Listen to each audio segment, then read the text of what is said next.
Hello and welcome to AgapeDads. I'm Julian Cortez, and today we have the great pleasure of hearing the experience of Zeuxi De La Cruz, a father of two. Hey Z, how's it going? I'm doing well. Thank you for having me. It's a pleasure, to be honest with you. Thanks. Z, if you could just start us off by just letting us know what your childhood was like. Got it. So I originally grew up in the Dominican Republic. I came here to the United States, specifically to New York, in 1995, along with my sister. My dad lived here already. So in DR, I lived with my mother in a small room behind my grandmother's house. It was three of us, my mother, my sister, and myself. And my dad would visit once in a while. I had more of a connection, deeper connection to my mother.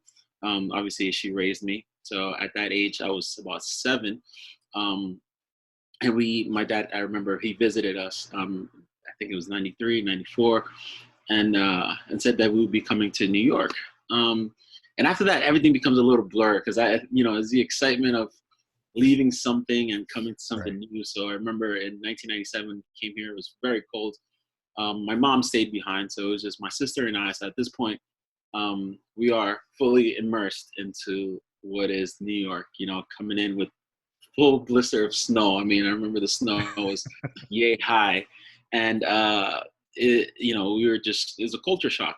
My dad being a single man here, and then leaving my mom, and we would connect with her and talk to her every so often. And there's little call centers called little booths that would call her and see how she's doing. And I missed her, and I remember crying quite a bit because I was mama's boy. And it took a while. I mean, there were times that my dad would drive us and I wouldn't talk to him because I just didn't know who he was or how he was. He was a sort of stranger to me. So growing up, it was a lot of like, oh, you never talked to me, or it was more listening to 10-10 Wins. To be honest, I remember because growing up, the 10-10 Wins was always on the radio heading to school or in the mornings or whatever. And then, but yeah, that was that. I grew up in a very Christian home. My dad was part of wasn't ministry. Actually, when we got here, he wasn't. He was away from church and all of that. But he grew up in the church. I mean, he had such a stronghold in terms of not a stronghold, but a big presence in the church when he was young. He was a youth leader. He was in this thing called Exploradores in DR, which is like the explorers here. And he was like huge there. And when he came here, obviously, I think what happens is you lose yourself, and he was part of that. And I remember I learned this obviously years after about his experience, but growing up here in New York was different in terms of not having a mom. I grew up for 7 years without having a dad in DR per se, physically. And then for the remainder after that, coming in New York, I would see her every 2 years. So I missed that part of that. Mm-hmm. So how did that build me as a father? Now that I'm a father of 2, my son is 8 and my daughter is 7, which is basically the age that I got here to New York. And it made me realize the importance of communication and conversation with my kids. That was a stretch of my, that was a long worded answer to your question. No, it's perfectly fine. You answered 2 questions in one, because the next question I want to ask you was like, how has your childhood impacted you as a father today? You were mentioning the communication. Has it been anything else? Yeah, it's honestly, it's changed. There's a lot of things that I've taken from my father, and there's a lot of things that I have not taken from my father. He has his story, and he can recount that on its own. But one of the things that for me, what my childhood taught me in terms of parenting and fatherhood was the importance of, like I said, communication and being very clear with kids. Kids learn, they understand. They might not understand some of the concepts in terms of how big they are, but they understand the concept of when things are not right, or when you're busy, or things like. So I've from the day they were born, for me, with the intention was to be very present. What that means is that when I'm with them, my phone is nowhere near me, or I try not to. And if it is, I try to incorporate them to that of what I'm doing. And sometimes it's not perfect, because every situation is not perfect, but more often than none, it's about them and not about what I have to dive into my phone. It's like, what are they, what they're interested in. We'll play games like just random games, but those things, always communicating with them, being clear in communication in words, not shorting the words, or not shorting an experience, just being very honest. And also being mindful of the words and things that I do and use in front of them. Because just like I said, their minds, you might think they're children and they might not understand certain things. Oh, they don't get it. It's fine. But they do, and they'll remember. And for me, personal experience, and I'll dive in very real brief on this. Me and my wife, my ex-wife, I say my first wife, that I had my 2 kids with, we separated when my son was 3.5, 4 years old. 3.5, yeah. And it changed. We both, her and I, it took us a while to realize, like, hey, we have to come to an agreement in terms of how we're going to do this in parenting and co-parenting, because it was affecting them, our conversation. Just like I said, kids capture everything. So the minute that I would go, and obviously there might be a little, I'll pick them up and there might be a little, attitude, my daughter would pick it up right away. Like, oh, why is mommy being mean? Or daddy, why are you not talking? Or things like that. And it's like, okay, listen.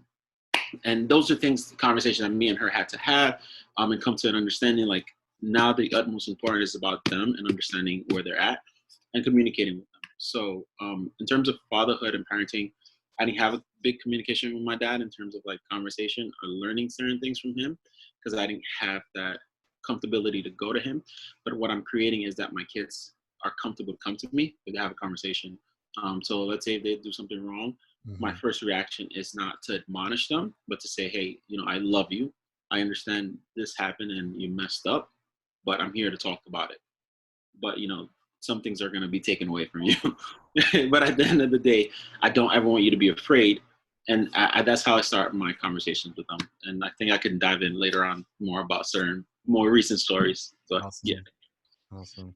Has there been any challenges co-parenting that you had to handle in a practical way that you can encourage other fathers who might be going through the same thing?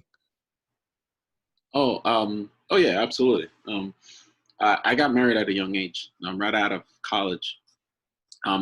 Moved in and like, okay, we're ready, started a family, and we just didn't know what that meant or how that looked. We just thought that, it was a puppy love, and maybe, we're young. We're just not mature enough, and it came to a point where certain things happened, where we just weren't connecting, and it took very drastic situation for us to move apart and say it's done.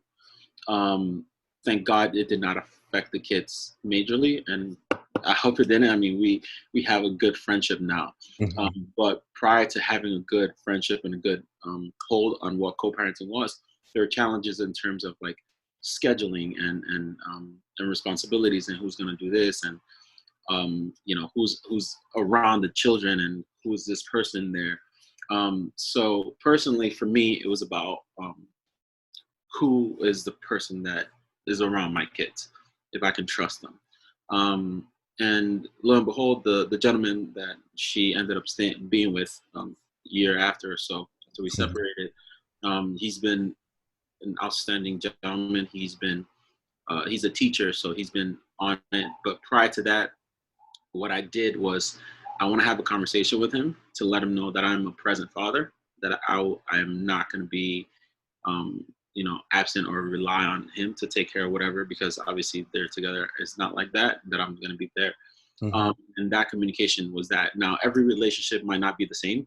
And so for me, it was how do I approach it in a way that, and this is prior for me to coming back into the church, because I was away from church from my teenager years up until 2017. I was away from church. And when this happened, I was far away from church.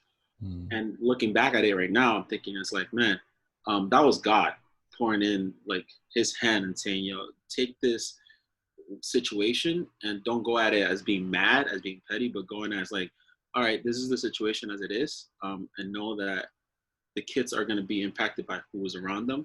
So, let me know, like, it can't be a animosity between you and I. Like, Right. Good. You know what I mean? So creating that space to have those conversations, and also that freedom to let the other person know, like, hey, if there is a problem, you can reach out to me. Was it right away? Nah, it took a long time. It did, because, you know, as a Dominican man that I am, you know, I think it's part of the whole culture of, like, you know, control in a way of, like, nah, my kids are not going to, but it was, you know, it took its time, and it took a lot of conversation and communication, and then realizing that I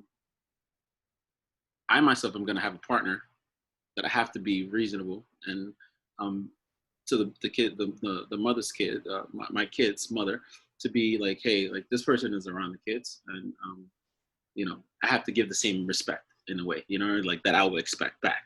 So, you know, a lot of that, and that took, you know, maturing. It's part of the maturing process. And as a parent, I've grown so much in a lot of areas. I took a time, there was a brief period of time where it was, and being fully transparent, where I was not committed to any relationship. It didn't seem as if I'll ever be committed, because I would look at a lot of deficits of, like, okay, I can't have you around my kids, or I don't think it's not. So, like, it was bad. And then there was a time for me that I just didn't want to be with any girl or any, you know, just be away. Like, nah, I'm just going to be, but, you know, God allowed me to find someone recently, and she's been really awesome. And it's still a challenge. It took me a long time to even present the kids. One of the things that I always establish, any person that I'm with will not meet my kids until I know, like, they would, because every person that is interacting with the kids has an influence in the kids. Anyone that you incorporate the kids around, they have an influence. It could be friends, it could be kids, anyone in their school. The influence that kids will gravitate to could be like that. And as parents, we want to take a big responsibility and say, all right, who's around my kids that will impact when I'm not around. So that was my takeaway in my growth as a parent, and where I'm at even today, where conversations have to be, you know, happen in terms of, like, Isaiah, who's my son, has said something that I know he didn't learn from me, and he didn't learn it from you, what environment is, and we had to dive in and to find out what is the environment in the school system that is going on. So things like that, where if me and her didn't have a good relationship, me and my ex-wife didn't have a good relationship, I don't think we'll ever have a good hold on co-parenting as we have today. So now take us through your journey of when you first became a dad. Oh man. So my son is 8. I was 22. He was born in August. And prior to that, I mean, I was very involved. I mean, I was, you know, if I tell you what, I would read to him, play music, everything. Like, and while he's in the belly, we recorded, and I remember we read. So what is it? She picked up a book of what's it? Expecting what something. Expecting. What to expect when you're inspecting? Yeah, sorry. And then they were going for dads, and I remember I was reading. I read, and man, it was. I was so joyful. I was so happy. It was. My son was the firstborn for my dad, like, and my mom. You know, so they're the first grandkids. So, you know, they were. My son was kind of spoiled by my sister and my father and my mother. But I tell you what, man, I was like, anybody that wants to visit me, it was hand sanitizer. You would not walk into the house with your shoes. Right. I literally would fall asleep next to his crib with my hand on his belly, because I knew that's what he liked. Mm-hmm. So, like, I would, like, lay there. I was so hands-on, to the point that I thought I was too hands-on. And, like, and the good thing is I was in a job in a part of a company where it was a Women's Housing Economic Development Corporation here in New York, in the Bronx. And they were very involved with, you know, parenting and new parents. And they gave me like 4 weeks, it was like, it's unheard of. And more than that, I remember, because I think I had a PTO at that time. And that was my first full-time job ever. Wow. So I was a case manager, first-time job. And they're like, hey, you know, you need time. So I'm like, Sure. How much time are you going to give me? As much as you need. So much. So I was like, great. So I took like 5.5 weeks. It was a long time. I mean, I think she got tired of me. Nice. And I was like, we picked him up out of the hospital. I made his crib. We were prepared. I had the bags, had 2 bags for her and for the baby. And I practiced on a doll how to change diapers. And I tell you what, I used to call myself the master snuggler.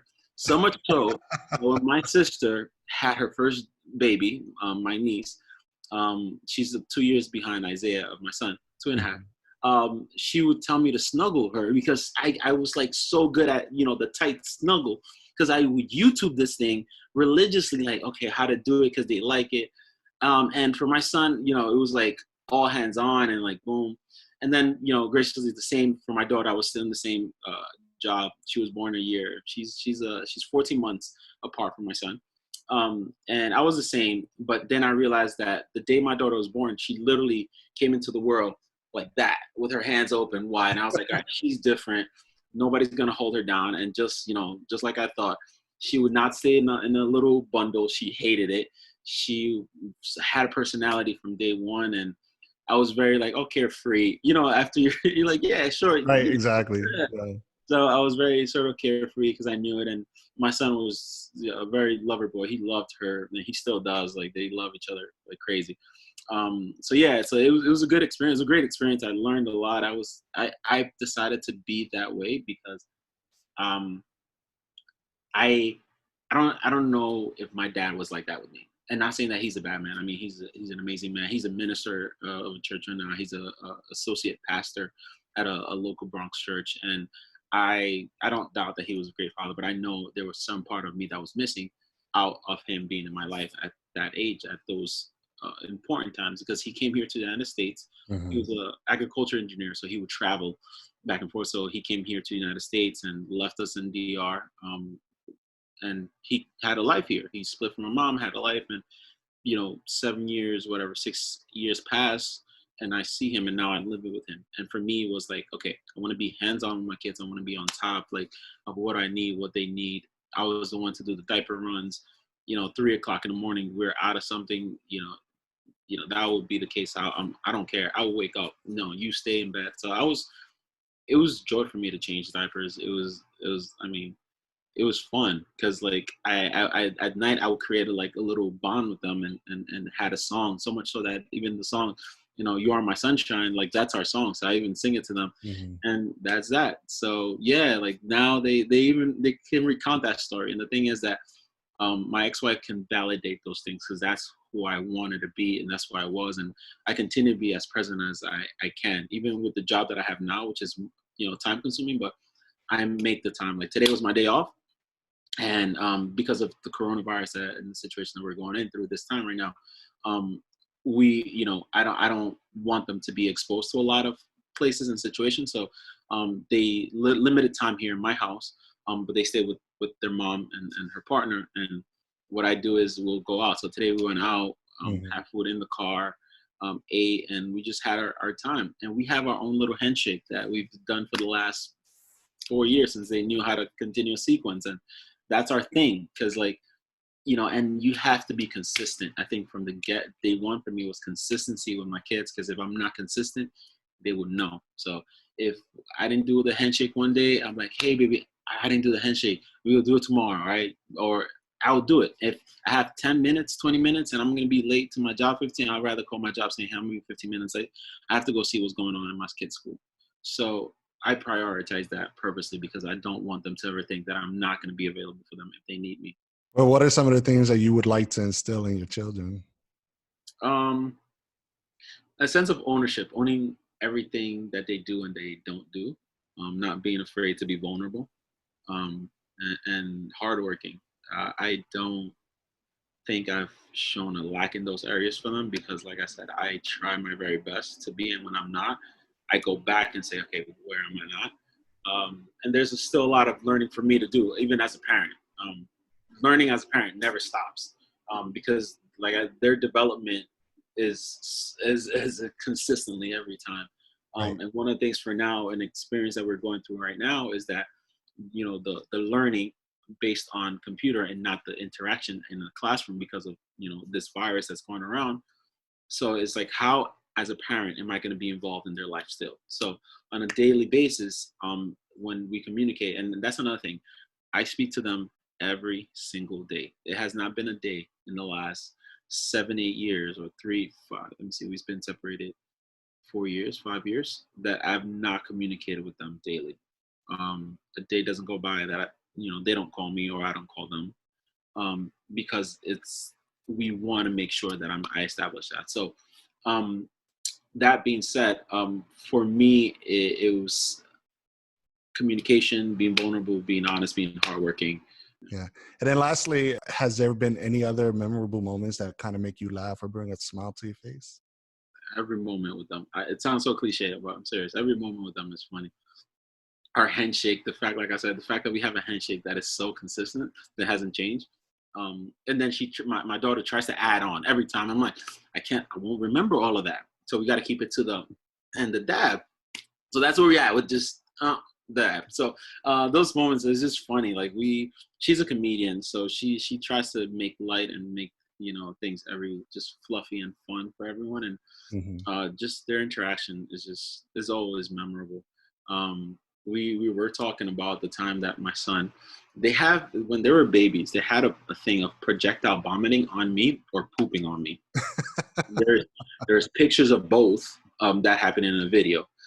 So my son thinks it's funny when he looks at it, and he's like, hey, remember, he brings it up the most random thing.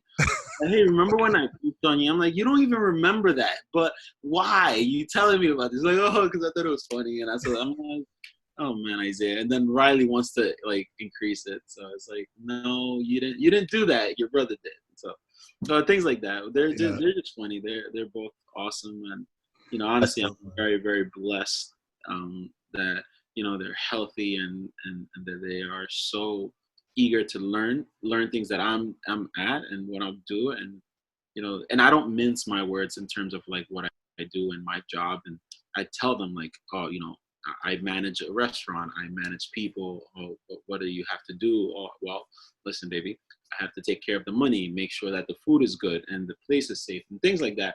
I don't shorten it for them, because the minute I shorten it for them, they're not going to be interesting. They're asking me for a reason. So I tell them as much as I can without boring them. So I don't go into specific details, but I don't just say, oh, daddy just works, or daddy works at a restaurant, or daddy just goes to work. I don't want to do that, because that's a cheap experience for them. So I want them to have a rich mind of like that they can think of themselves and say, okay, he told me this. Now I want to ask more in terms of that. So that's how I think about it. Thank you. Well, thank you for joining us today, man. I really appreciate your interview. Smile on my face. Thank you for having me. Man. Thank you. I appreciate it, man. Sorry if I spoke so much. I talk about my kids and I get excited. I didn't think I was going to get this excited. So no. Thank you, man. And thank you for watching and tuning into another episode of AgapeDads. For more information or for previous episodes, make sure to go over to our website at AgapeDads.com. You could also go to our YouTube channel and subscribe to that. But if you're on the go, make sure you download the podcast. Thanks again. Thanks for watching.